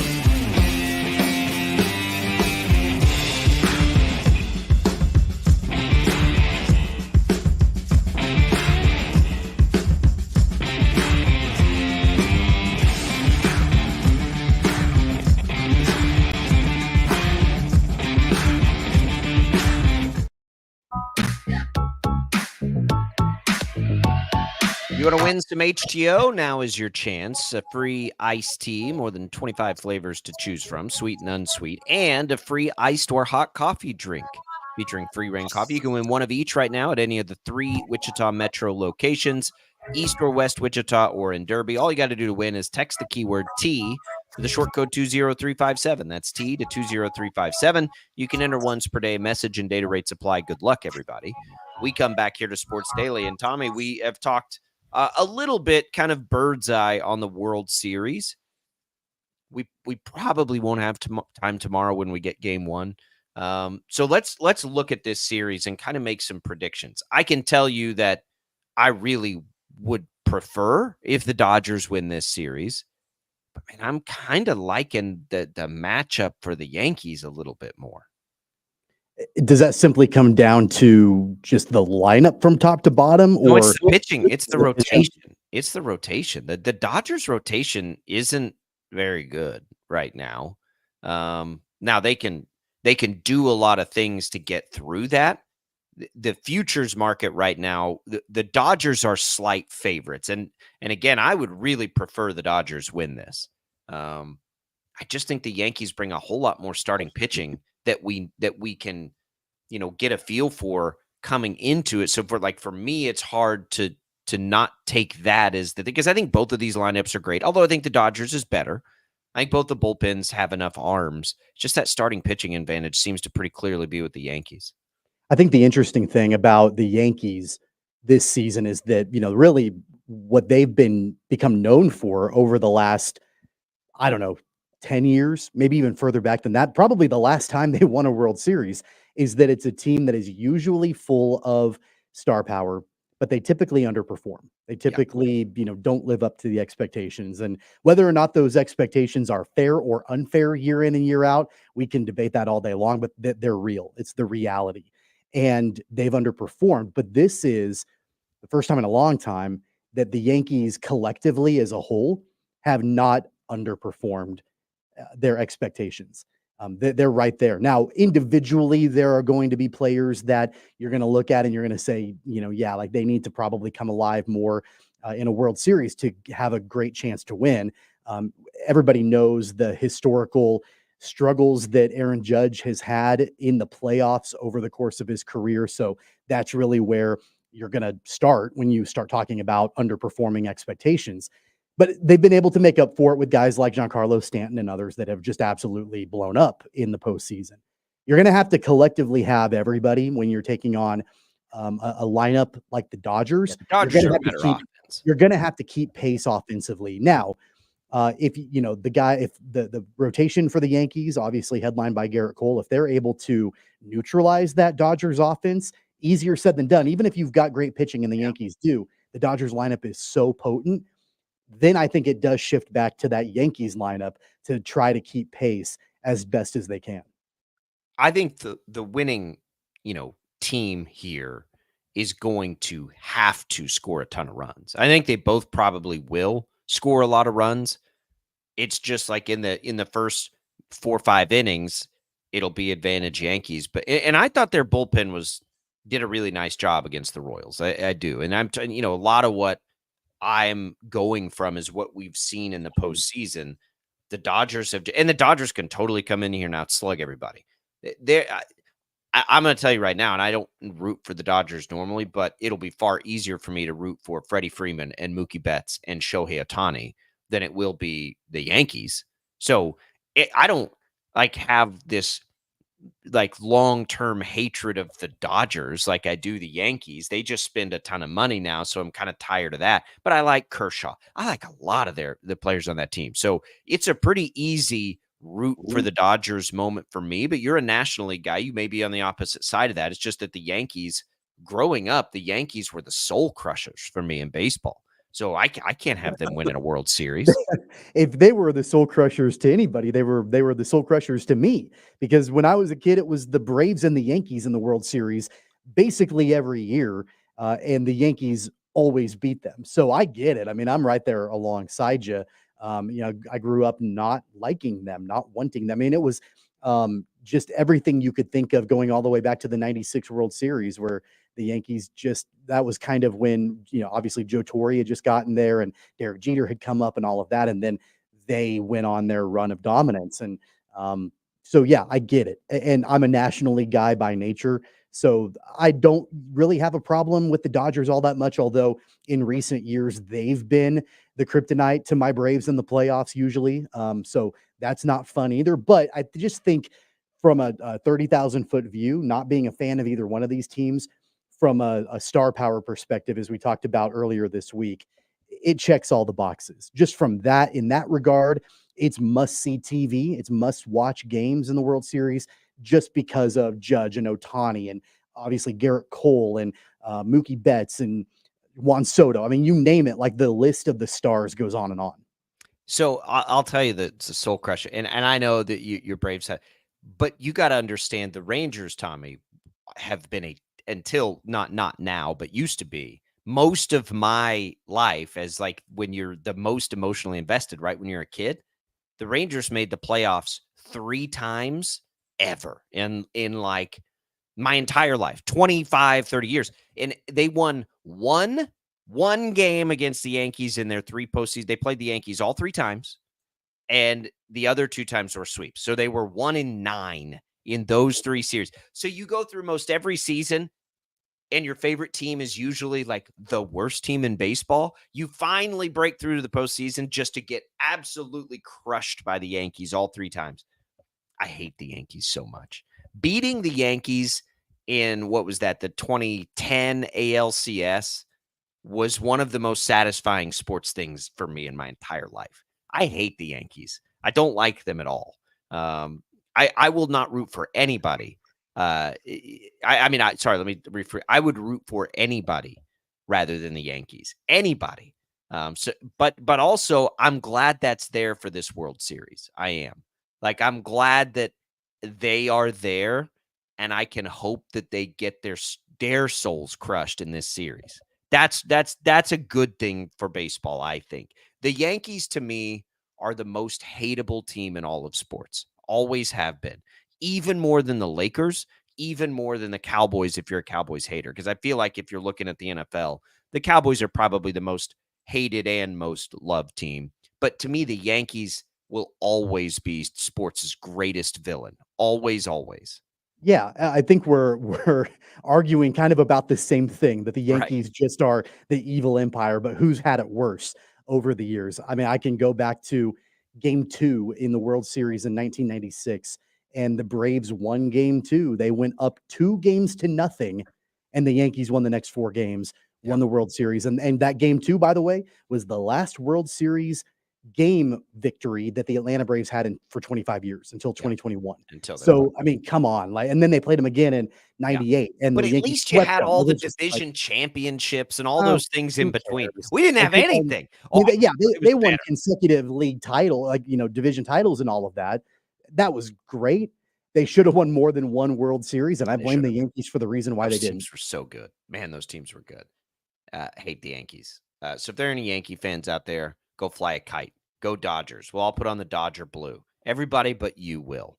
And it'll be fun. It will add to the World Series. This will be a fun World Series.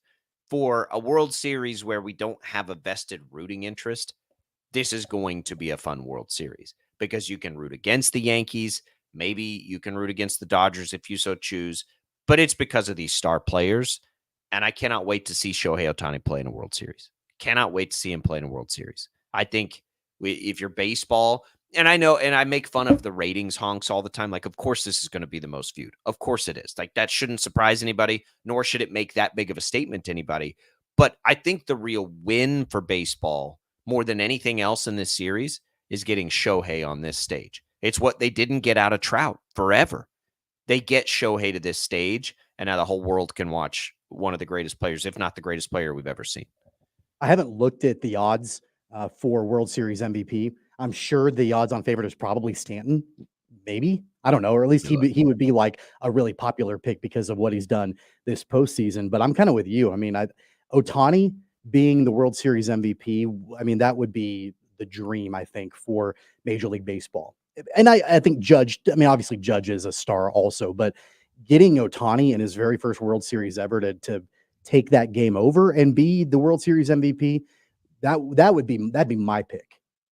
He is the odds-on favorite. Shohei Ohtani is. Aaron Judge is 2, Juan Soto's 3, Mookie Betts is 4.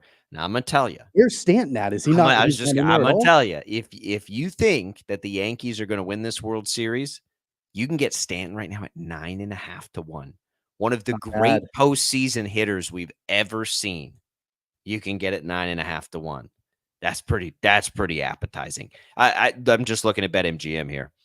There are some really fun bets. Most steals, most RBI, most hits. Like there are some fun, most home runs.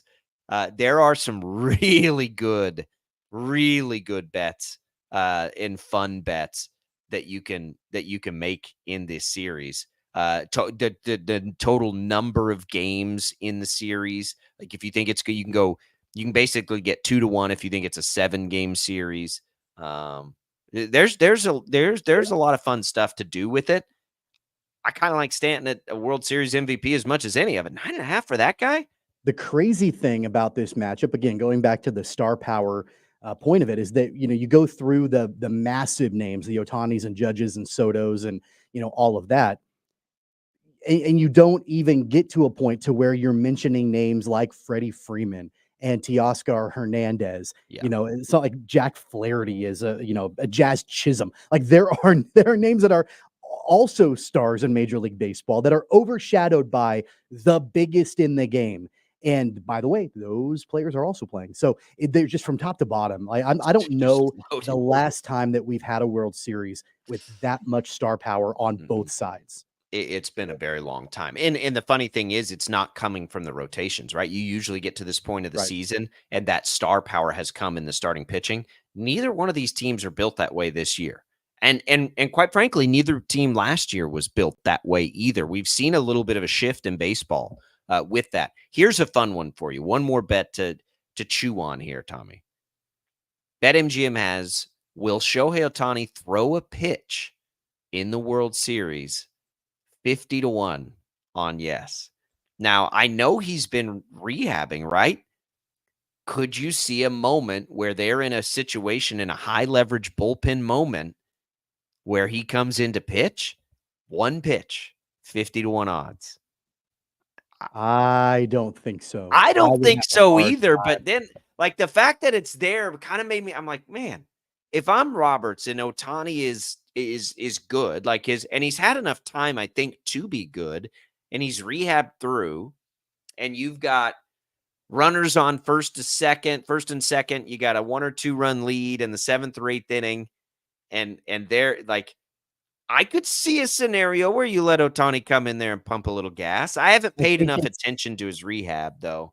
I think it's reckless. And I understand you're going for a championship, but it's a little reckless. I think it would be, I don't want to say never. I think it would be a long shot. I think it'd be a very long I mean, I don't know that it's all that different from him throwing a bullpen. If he's going to throw a bullpen, he's going to throw it as hard as he can, right? He's not going to let up. That's not the point of it. So I don't know. It's kind of a fun thing to chew on. I hadn't really considered that, but until I saw that bet, I don't, they may say that's the stupidest thing I've ever heard, but maybe not. It'd be fun. It'd be awesome to see. You want to talk about juicy storylines. That'd be fantastic. All right, are you saying Dodgers win, Yankees win? What do you think? How many games? What's your prediction? I will vomit in my mouth if I were to pick what I was talking about at the beginning. So I'm not going to do that. I will say Dodgers let's go 7, baby. Let's make this a 7-game series. I'm going to say Dodgers in 6. I think Dodgers are able to make it happen. I think they win in 6 games. Yeah, I can't. I'm not picking the Yankees. Even if I think they have a clear advantage in the starting rotation, I'm not going to. Those words are not coming out of my mouth. 869-1240 is the IHOP hotline. You can reach it for one more full segment here on Sports Daily. We're coming right back on a Thursday. Don't go away.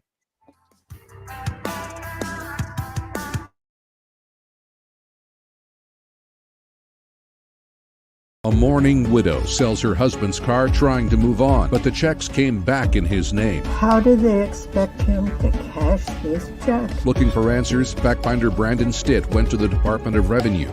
a proposed energy plan that threatens Kansas landowners, meaning some families could lose their homes. My land is not for sale. Others' land is not for sale. Our lifestyle is not for sale. 12 News took their concerns to Senators Marshall and Moran. When you need answers, turn to the fact finders for help. Right.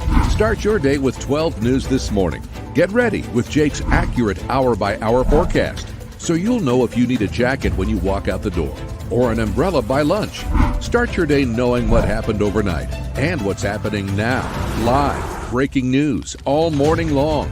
And plan the best route to work and school with traffic from across Kansas. Start your day right. Start your day with 12 News this morning on KWCH and KSEW.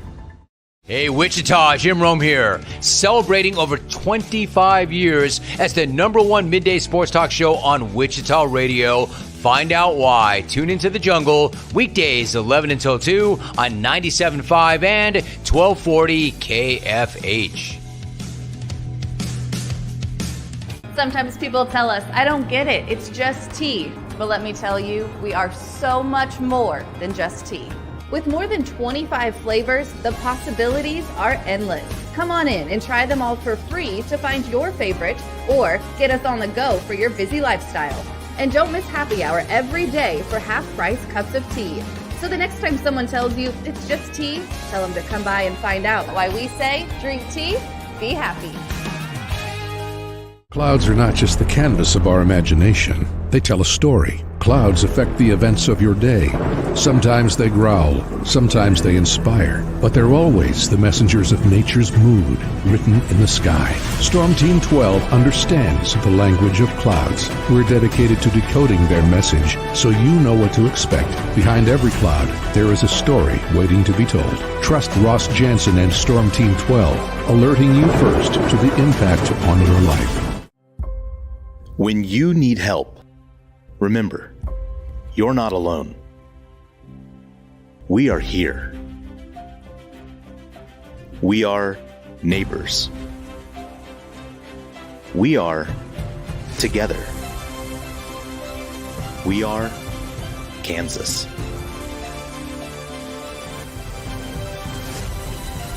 We are 12 News. They say it takes a village. Come together and support local businesses in our neighborhoods. When you contribute to local shops, more money goes back into the economy. Shopping local makes our state stronger. So give back to the communities you love and watch our businesses and communities thrive. Shop local and be Kansas proud.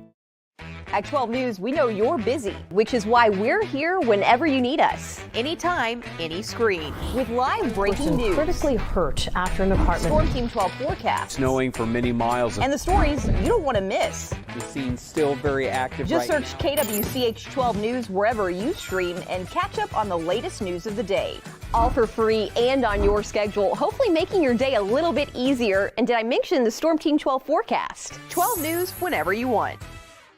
Sometimes people tell us, I don't get it, it's just tea. But let me tell you, we are so much more than just tea. With more than 25 flavors, the possibilities are endless. Come on in and try them all for free to find your favorite or get us on the go for your busy lifestyle. And don't miss happy hour every day for half-price cups of tea. So the next time someone tells you it's just tea, tell them to come by and find out why we say drink tea, be happy. Determining fact from fiction. That's our full-time job. You need to have someone give you the whole story from every side. To help you when no one else is listening. You need someone to put you first. That's what we do. We bring you the facts first. When you need it. Wherever you are. 12 News. Facts first.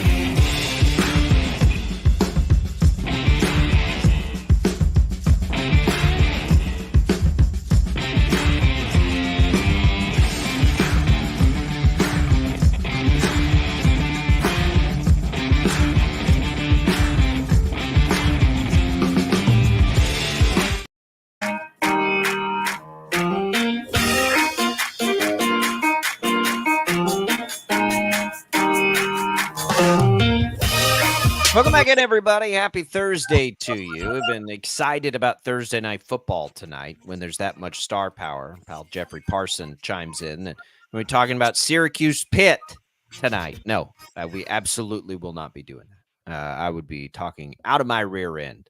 I know Jeffrey's a big Syracuse fan. But no, it's to me, Thursday night football is the NFL. I just get excited when these games are good. I am pro Thursday night football, 2 games on Monday night football. I don't mind it. And you know, I think Thursday night football has been a nice addition to the NFL. I think teams have gotten used to it. I think that, you know, it's a different wrinkle and everybody kind of has to do it. But this is why you get, look, these 2 teams have a chance to be 2 of the great stories of the NFL this year. The Rams with the injuries that they've had, they now look like they're almost healthy. The Vikings with Sam Darnold. I'll tell you, though, the Vikings don't win tonight, and now it's 2 losses in a row. That kind of sucks for them because they feel like they should have beat Detroit, let alone potentially drop 2 in a row. Going on the road after that game against a healthy Rams team, I just have this tick in the back of my head tonight, Tommy. I'm worried about the Vikings. If you're a Vikings fan, I'm kind of with PJ. I kind of like that Rams +3. Yeah, I think my only hesitation with that is what I did bring up to PJ is that it might take a minute for the Rams offense to click on all cylinders because it's been a while since they've been at full strength. And, you know, so I think it's hard to have that expectation that right away from kickoff, if they have both Kupp and Puka available and they're healthy offensively, that it's just going to be pick up where they left off and just go right away. So the question on my mind is, how long then will that take? Are we talking the first series where it's a little bit rusty? Is it the first quarter? Is it the whole game? And that's worst case scenario for the Rams, is that it's the whole game where they're, you know, trying to figure out how to get on the same page offensively. Sean McVay is too good of a coach, I think, to allow that to happen for too long, but you never know. And that just makes me a little bit nervous when you've got your 2 star wide receivers both coming back for a Thursday night game and trying to find a way to get everybody back acclimated with one another. So I'm still probably going to ride with the Vikings in this game. Yeah, I don't think I'm going to mess with the line. I want to scream overs to the rooftops just because I want it to be so. But I have a hard time. I'd probably have to tease that down because I also think both teams are going to try to run the ball first and foremost. And if they do, it makes it a little trickier. Aaron Jones has been really good for the Vikings, really good for the Vikings. And in this year where, you know, it's been more open in the NFL, outside of the Chiefs, obviously, but just, you know, the rest of the league feels like it's kind of a jumbled mess. I think both of these teams, if fully healthy, by the time the playoffs rolled around, these would be 2 teams capable. And maybe I'm higher on the Rams than I should be. Man, I'm high on their coach, high on their quarterback. They've been without these 2 star receivers essentially the entire season. And I just am excited for Stafford more than anybody else to see, you know, hopefully those 2 guys be able to be a part of the offense for a while. And if it is, now you've got those 2 receivers, Justin Jefferson's on the field at the same time. You got Aaron Jones out there, like all these stars. That's what I like. Give me that on Thursday night football. I wish we could flex into Thursday night football to make sure we get games like this and not games like we got last week. I know that's impossible, at least seemingly, but I wish we could flex it because this is far better for the league, what we'll see tonight versus what we saw last week. The best thing about last week, and I know it was just a dud of a game, a stinker of a game with the Broncos and the Saints, and the Broncos obviously got the win, and, you know, Bo Nix kind of was able to, you know, show off a little bit. But the best thing with that game was that you also had playoff baseball going on at the same time. And so for me, it was easy to just be like, yeah, I'm good with Thursday night football. I'm going to watch playoff baseball. You don't get that tonight. And luckily, it's a better matchup in the NFL. Sure. So that makes it a whole lot easier to be able to watch or even listen to that game. Breaking news.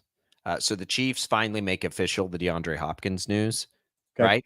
So Good. they send out a tweet 26 minutes ago, officially official, right? They can welcome it in. Basically, they can talk about it now. They also follow that up with a roster update. Sky Moore is on the IR with a core muscle injury. Okay. Core muscle injury for Sky Moore. Man, Just like, what do we have to pretend like these things happen? Like, obviously, that's whose roster spot DeAndre Hopkins is taking. But come on now, like you got to place him on IR too. I think it's about time for everybody to bid a fond farewell to Sky Moore. Don't you think? I feel so bad. I don't know why I feel so bad for him. I do. Because you were the biggest Sky Moore. No, it's not just believer. that. I don't care that much about that. But like every time he gets an opportunity, like that dropped pass last week, I'm just like, oh man. Like if you had a an action figure that was named after you and it had the pull string with different phrases that you like to say, it would be Sky Moore for like 2 years. Yeah, that's all we heard was Sky Moore. Yeah, because the Chiefs put that much investment into him, and it has just failed so colossally. Yeah. And he's not the only receiver that they've really swung and missed on. They've done that a lot over the years. But what I feel bad about is this gift wrapped opportunity for a guy, and he just cannot stop fumbling it away. Maybe he'll go somewhere else and it'll get figured out. But man, you couldn't cherry pick a better opportunity for a young receiver than what he's had the last 3 years in the way the chips have fallen.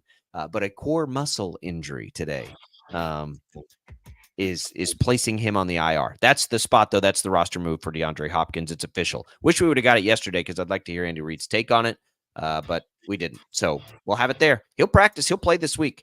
I'm curious to see how much. That's something to watch. We'll get more into it with our picks tomorrow. We're coming right back. We got one more segment. We'll tell you what's on the network when we return on Sports Daily.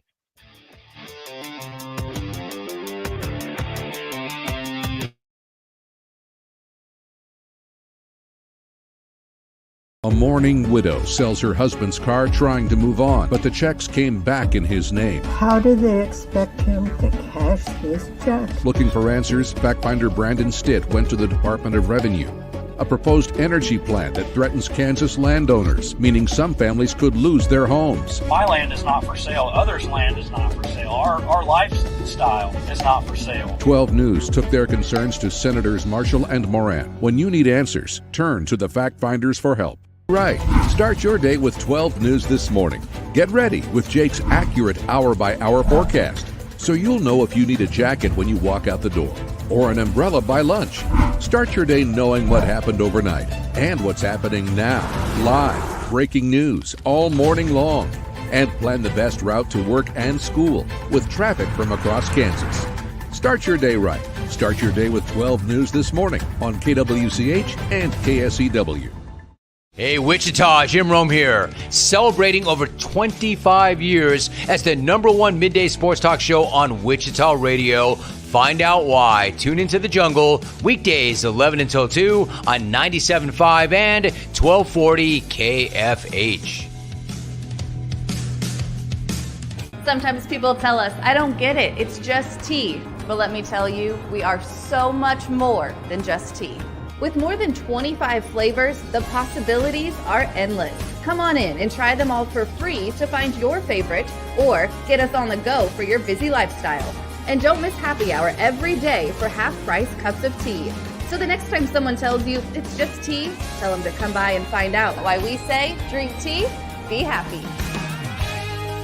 Clouds are not just the canvas of our imagination. They tell a story. Clouds affect the events of your day. Sometimes they growl, sometimes they inspire, but they're always the messengers of nature's mood written in the sky. Storm Team 12 understands the language of clouds. We're dedicated to decoding their message so you know what to expect. Behind every cloud, there is a story waiting to be told. Trust Ross Jansen and Storm Team 12, alerting you first to the impact on your life. When you need help, remember, you're not alone. We are here. We are neighbors. We are together. We are Kansas.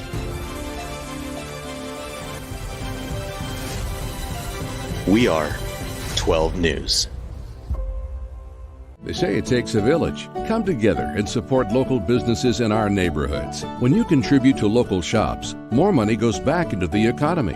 Shopping local makes our state stronger. So give back to the communities you love and watch our businesses and communities thrive. Shop local and be Kansas proud. At 12 News, we know you're busy, which is why we're here whenever you need us. Anytime, any screen. With live breaking news. Critically hurt after an apartment. Storm Team 12 forecast. Snowing for many miles. And the stories you don't want to miss. The scene's still very active. Just right search KWCH 12 News wherever you stream and catch up on the latest news of the day. All for free and on your schedule, hopefully making your day a little bit easier. And did I mention the Storm Team 12 forecast? 12 News whenever you want. Sometimes people tell us, I don't get it, it's just tea. But let me tell you, we are so much more than just tea. With more than 25 flavors, the possibilities are endless. Come on in and try them all for free to find your favorite or get us on the go for your busy lifestyle. And don't miss happy hour every day for half-price cups of tea. So the next time someone tells you it's just tea, tell them to come by and find out why we say drink tea, be happy. Determining fact from fiction. That's our full-time job. You need to have someone give you the whole story from every side. To help you when no one else is listening. You need someone to put you first. That's what we do. We bring you the facts first. When you need it. Wherever you are. 12 News. Facts first.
That's it.